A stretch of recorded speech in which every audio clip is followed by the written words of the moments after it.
So ESC Day is very pleased to meet Beans and Paul from Right to Left. Hello. Who last on your screens represented the UK in the 1995 Eurovision Song Contest. So firstly, how are you doing? Very well, good, thank you very much, feeling good, enjoying the summer in the UK here. Thank you very much, great to be here. Yeah, same here, everything Bean said.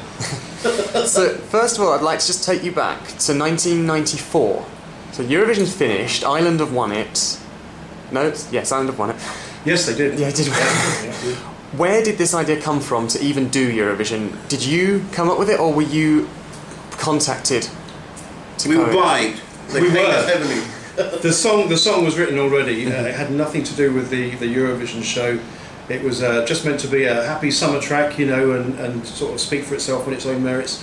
And we got asked to do the English Song for Britain. Was that the name of the show? Yeah, Song for Europe. Yeah. And we thought we'd do the show for a little bit of exposure, and lo and behold, we ended up winning. So, you know, the rest was history. And what were your backgrounds at the time, before the lot of you came to do it? Well, Beans had a I big musical history. I'd always been involved in music from orchestras, various pop bands in the 80s and 90s, and I've been signed to CBS, Sony, Alistair with various groups, and I had a studio that I'd built, and I was writing for other artists and for film and television, and Paul came along to record in my studio. And we met, and that was it. We kind of hit it off, and yes, here we are.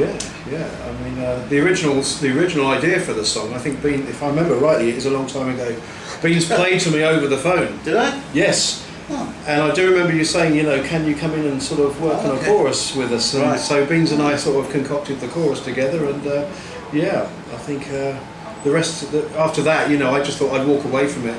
And 16 years later. So, yeah, and then all hell broke loose. You know, everybody seemed to like the track, and I don't think it took us very long to write, did it? Really? No, just an instant. Came together very quickly.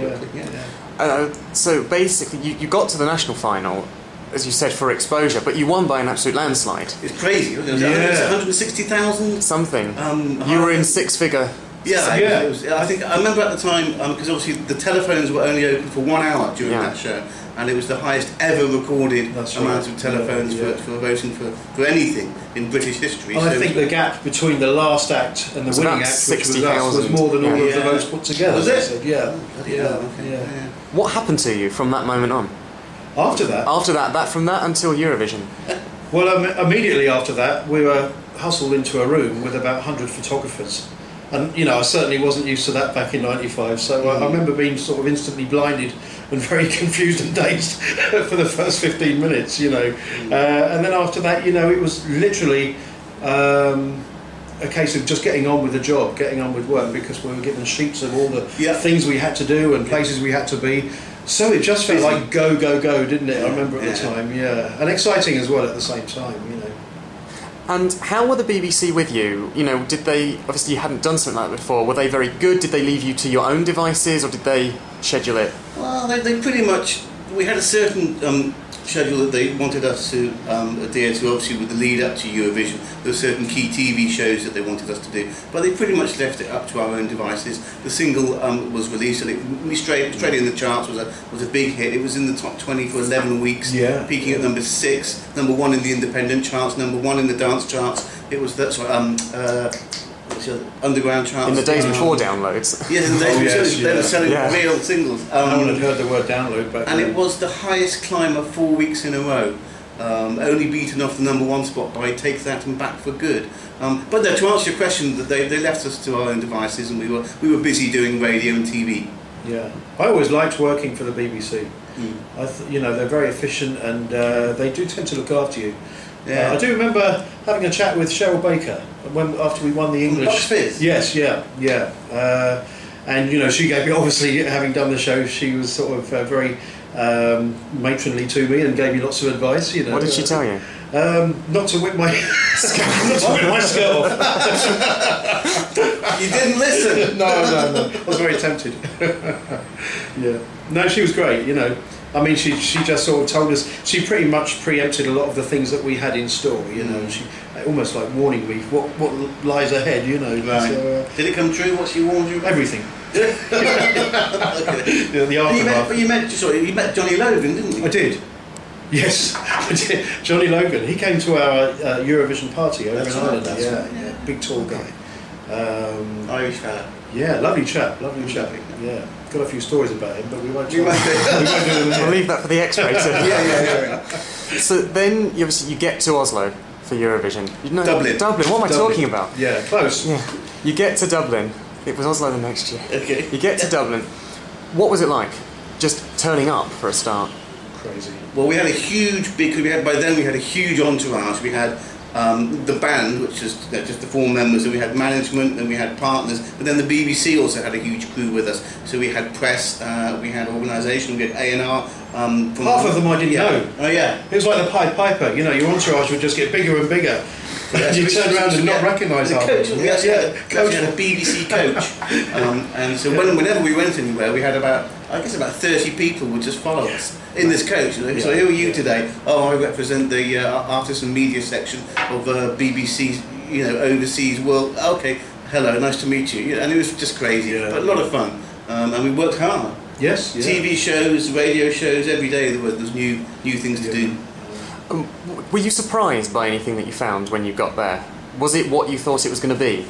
Well, we've all seen it on TV, and everyone knows how crazy the show is, and I think for me, actually, meeting a lot of the characters involved in that song contest firsthand, one to one, nothing prepares you for that. Yeah, because there's some crazy characters, and I guess in Europe there is a sense that they do take it more seriously than us. So a lot of them were very passionate about what they were doing.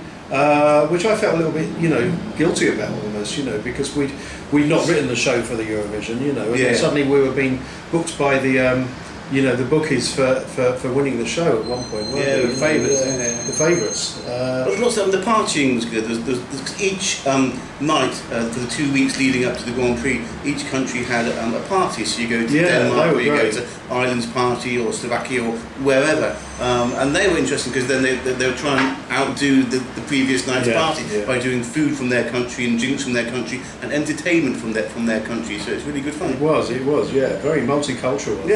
Sure. Which is a lovely thing about Eurovision. It's such a diverse part of Europe and the multicultural. That's what I like about it. I do like the coming together. That when you're on the show, there is a real sense of that, and there wasn't. I know you hear a lot of backstage models or people on the song contest saying there's no rivalry, and there usually is. But on this show, I didn't sense any rivalry. There was, because it was out of everybody's hands, wasn't it? So basically, everybody was there just to do their best, represent their country.